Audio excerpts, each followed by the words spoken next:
یہ جو تغیر کسی چیز میں آ جائے تو اس میں حدوث ہوتا ہے، اور اللہ تبارک و تعالیٰ کی ذات وہ ہے جو حدوث سے پاک ہے، وہ قدیم ہے، ازلی اور ابدی ہے۔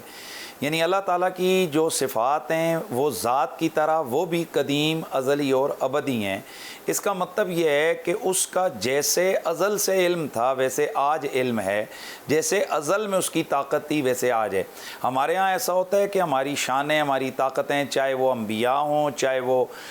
صلحاء ہوں، اولیاء ہوں، چاہے وہ ملائکہ ہوں، ان کا یہ ہوتا ہے کہ ان کی طاقتیں پہلے نہیں ہوتیں، پھر اللہ ان کو عطا فرماتا ہے۔ اللہ تبارک و تعالیٰ کی صفات میں اور مخلوق کی صفات میں یہ فرق ہے کہ اللہ تبارک و تعالیٰ کی ذات کی طرح اس کی صفات بھی ازلی ابدی ہیں، اور مخلوق کی ذات کی طرح اس کی صفات بھی ساری کی ساری حادث ہیں۔ تو اللہ کی ذات میں تغیر نہیں تو اس کی صفات میں بھی کسی قسم کا کوئی تغیر نہیں۔ لہٰذا ہمارے علماء یہی لکھتے ہیں کہ ایسے الفاظ کا چناؤ کہ جس کے اندر سے یہ محسوس ہو کہ بھائی اس میں گھٹنا یا بڑھنا اللہ کی صفات کے اور ذات کے حوالے سے لازم آ رہا ہو، تو ایسے الفاظ شان الوہیت کے خلاف ہیں۔ مثلا بندہ کہے جی کہ اللہ تعالیٰ کا جو ہے نا وہ غضب بڑھتا چلا گیا، یہ تغیر پر دلالت کرتی ہیں اس طرح کی چیزیں۔ تو اللہ کی جو صفات ہیں، جیسے آپ نے فرمایا ہے استواء علی العرش کے حوالے سے، تو اللہ تبارک و تعالیٰ ہمارے جو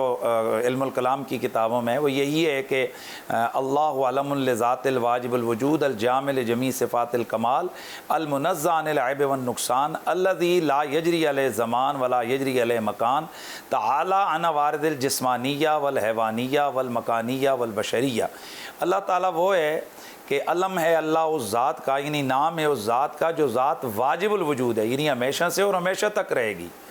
وہ ازلی ہے، وہ ابدی ہے، وہ واجب الوجود ہے، اس پر کوئی زمانے کا اجرا نہیں، اس پر کسی مکان کا اجرا نہیں۔ تو جب وہ زمان اور مکان سے بری ہے، کیفیات سے بری ہے، وہ ان تمام چیزوں سے بری ہے جو مخلوق کا خاصہ ہیں، تو اس حوالے سے پھر اللہ تبارک و تعالیٰ کی ذات کو کما حق کو یا اس کی صفات کو کما حق کو ہم اپنے لفظوں میں بیان کر سکیں، یہ ہمارے بس میں ہی نہیں ہے، یہ ہمارے اختیار میں ہی نہیں ہے، یہ ہماری کیپیسٹی ہی نہیں ہے، یہ ہمارے لفظ ہی نہیں ہے کہ ہم اللہ کو کیسے بیان کریں۔ اس لیے اللہ تعالیٰ قرآن میں فرماتا ہے کہ اللہ کو کوئی چیز احاطہ نہیں کر سکتی، اللہ نے ہر شے کا احاطہ کیا ہوا ہے۔ تو یہ عرش بھی اس کے احاطے قدرت میں ہے، یہ فرش بھی، لو بھی، قلم بھی۔ تو یہ زمان یا مکان میں تو وہ تب ہو سکتا ہے کہ یہ ساری چیزیں پہلے ہوں اور وہ جو آنے والا ہے وہ بعد میں ہو، حالانکہ یہ ساری چیزیں بعد میں ہیں اور وہ آنے والا اس سے پہلے کا ہے، وہ ازلی اور ابدی ہے۔ اس وجہ سے ان تمام چیزوں سے اللہ تبارک و تعالیٰ کی ذات منزہ ہے، اور وہ بے